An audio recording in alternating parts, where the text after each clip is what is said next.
Whereas we only need to use the word faith when there isn't any evidence. No, not at all. I presume you've got faith in your wife. Is there any evidence for that? Yes. We are told that in the earlier part of the last century that G.K. Chesterton and George Bernard Shaw engaged in a lively but friendly debate. It may be said that perhaps we haven't seen anything quite like that until tonight. Tonight's debate features two of the great minds currently writing and speaking on this issue, Professor Richard Dawkins and Dr. John Lennox. Much of the discussion on this issue hasn't been particularly helpful, as it's frequently framed as science versus religion. What we are seeking to do this evening is to narrow the discussion just a bit, and hence the name of this debate, the God delusion debate. So this debate will feature and will focus on the book, The God Delusion, and Richard's assertions therein over and against the Christian faith. My interest in the science of biology, which is what I specialize in, came more from an interest in fundamental questions than from a love of watching birds or insects or pressing flowers. I wanted to know why we're all here. What is the meaning of life? Why does the universe exist? Why does life exist? That's what drew me to science. I think that religious explanations, although they may have been satisfying for many centuries, are now superseded and outdated. I think, moreover, that they're petty and parochial, and that the understanding that we can get from science of all those deep questions that religion once aspired to explain are now better, more grandly, in a more beautiful and elegant fashion explained by science. I think it's important in this context to emphasize that science is limited, because there seems to me a creeping danger of equating science with rationality. But what is beyond science is not necessarily irrational. Science cannot tell us, for instance, whether a poem, a work of literature, or a work of art or music is good or beautiful. Science can tell us that if you put strychnine into your grandmother's tea, it will kill her. But science cannot tell you whether it's morally right to do so. And the Nobel Prize winner, Sir Peter Medawar, who's quite a hero, I think, for both of us, has pointed out that you can easily see the limits of science because it cannot answer the elementary questions of a child. Who am I? What is the purpose of my existence? The thesis here is that science supports atheism, not Christianity. I think atheism undermines science very seriously.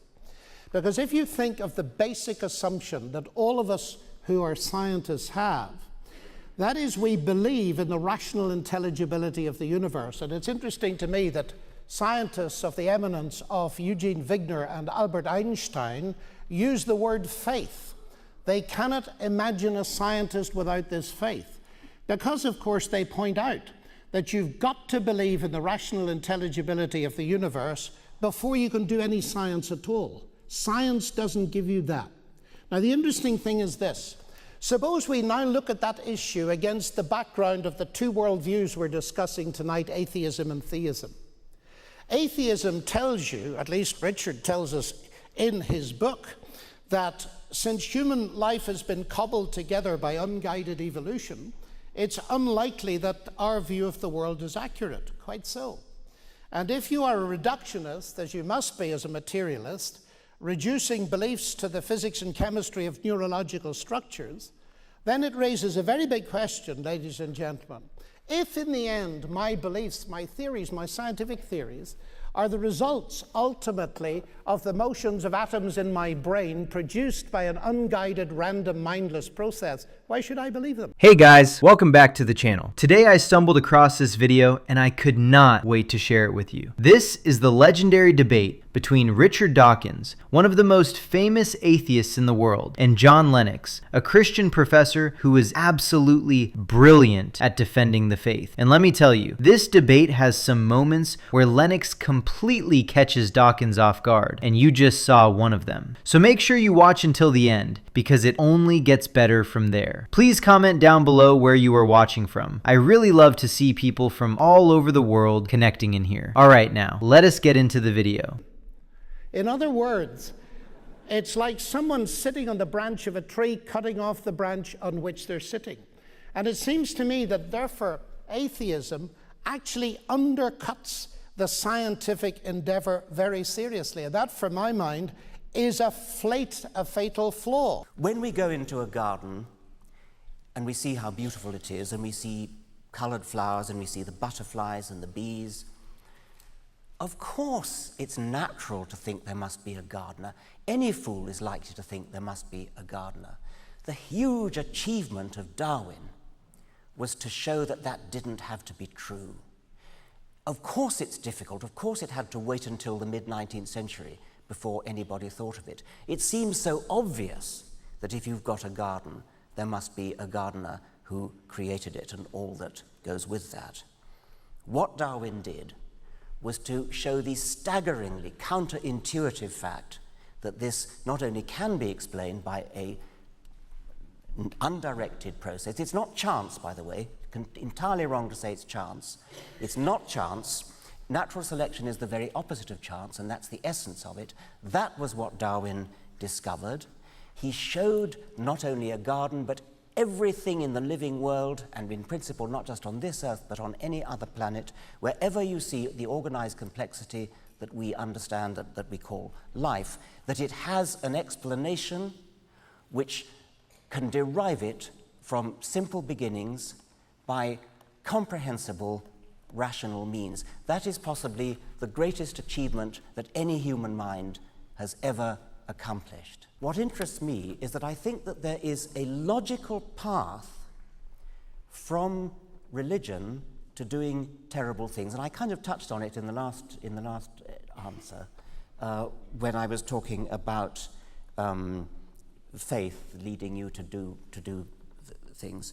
There's a logical path that says, if you really, really, really believe that your God, Allah, whoever it is, wants you to do something, you'll go to heaven, you'll go to paradise if you do it, then it's possible for an entirely logical, rational person to do hideous things. I cannot conceive of a logical path that would lead one to say, because I am an atheist, therefore it is rational for me to kill. If we formulate it as, can an atheist be good? Of course. Because, as I see it, the very fact that human beings all around the world show a common core of morality is evidence for the truth of the biblical claim that we are moral beings made in the image of God. So what I would want to say is this: of course we can be good without God in the sense of our personal behavior, but I'm not sure whether we can find foundations for the concept of being good without God. This is what I love about watching John Lennox debate, because you have Richard Dawkins come out swinging, and I mean swinging, calling religious explanations petty and parochial. And I need you to sit with that for a second. One of the most influential atheists in the world just called thousands of years of philosophical thought, theological development, and spiritual wisdom petty. Not wrong, not misguided, petty. That word choice tells you everything about where he is coming from. This is not a man who wants to have a nuanced conversation. This is a man who has already decided that anyone who believes in God is intellectually beneath him. But here is where it gets interesting, because John Lennox does not get emotional. He does not get defensive. He does something far more effective. He exposes the blind spot. And the blind spot is this: there is a creeping danger, and I love that he uses that word, creeping, of equating science with rationality. You hear that? Science is being treated like it is the only way to access manifest truth. But that is not what science is. Science is a method. It is a tool. It is incredibly powerful for understanding the physical world.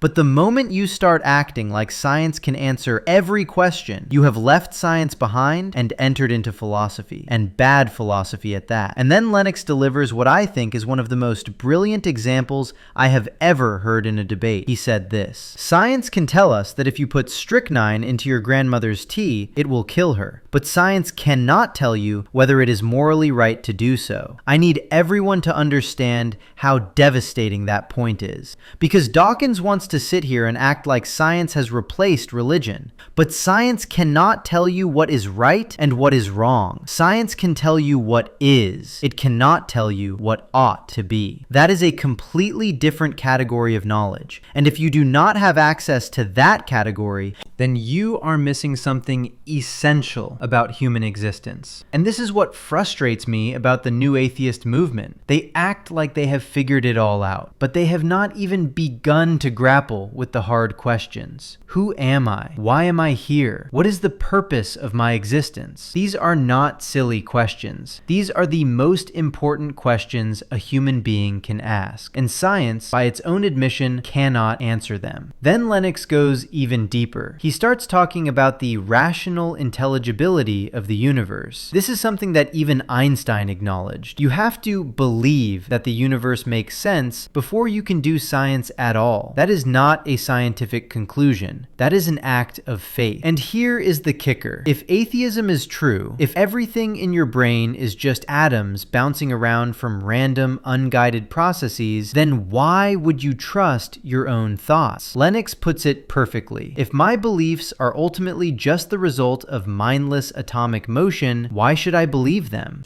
There are still gaps in our understanding. We don't understand how the cosmos came into existence in the first place, but we're working on that. The scientific enterprise is an active seeking out of gaps in our knowledge, seeking out of ignorance, so that we can work to plug that ignorance. But religion teaches us to be satisfied with not really understanding. Every one of these difficult questions that comes up, science says, right, let's roll up our sleeves and work on it. Religion says, oh, God did it. Blind faith can be very dangerous, especially if it's coupled with a blind obedience to an evil authority. And that, ladies and gentlemen, I would like to emphasize, is true whether the blind faith is that of religious or secular people. But not all faith is blind faith, because faith itself carries with it the ideas of belief, trust, commitment, and is therefore only as robust as the evidence for it. I can't speak authoritatively for other religions, but faith in the Christian sense is not blind. And indeed, I do not know a serious Christian who thinks it is. Indeed, as I read it, blind faith in idols and figments of the human imagination, in other words, delusional gods, is roundly condemned in the Bible. My faith in God and Christ as the Son of God is no delusion. It is rational and evidence-based.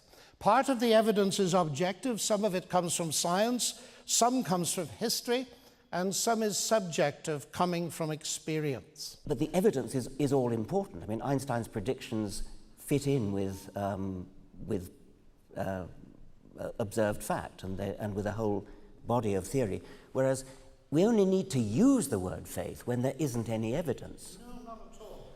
I presume you've got faith in your wife. Is there any evidence for that? Yes, on which plenty. you base it? Yes. Plenty of evidence.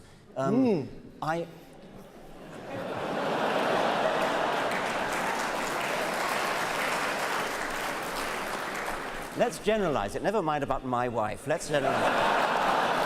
And this is where Lennox drops one of the greatest analogies I have ever heard in a debate. He said this: "It is like someone sitting on the branch of a tree and cutting off the branch on which they are sitting." I need you to visualize that, because that is exactly what atheism does to itself. It uses reason to argue that reason cannot be trusted. It uses logic to claim that logic is just chemical accidents in your skull. Do you see the problem? The entire atheist worldview collapses under its own weight the moment moment you take it seriously. Now, Dawkins responds by talking about Darwin. And look, I am not here to attack Darwin or the theory of evolution. That is not the point. The point is how Dawkins frames it. He calls Darwin's discovery possibly the greatest achievement that any human mind has ever accomplished. The greatest. Not one of the greatest, the greatest. More than every moral philosopher, more than every theologian, more than every artist, composer, or poet who ever lived. Darwin figuring out natural selection is the pinnacle of human thought, according to Richard Dawkins. And that tells you exactly what he values. Mechanism over meaning. Process over purpose. But then Dawkins says something that I think reveals a deep inconsistency in his thinking. He starts talking about how religion leads people to do hideous things. He said this: if you really, really, really believe that your God wants you to do something and you will go to paradise if you do it, then it is possible for an entirely logical, rational person to do hideous things. Now hold on. I want to be fair here. Yes, people have done terrible things in the name of religion. That is historically documented. But here is what Dawkins conveniently leaves out. People have done equally terrible things in the name of no religion. The 20th century gave us some of the worst atrocities in human history, and many of them were carried out by explicitly atheist regimes. We are talking about tens of millions of people killed under ideologies that rejected God entirely. So this idea that religion is uniquely dangerous, that does not hold up to historical scrutiny.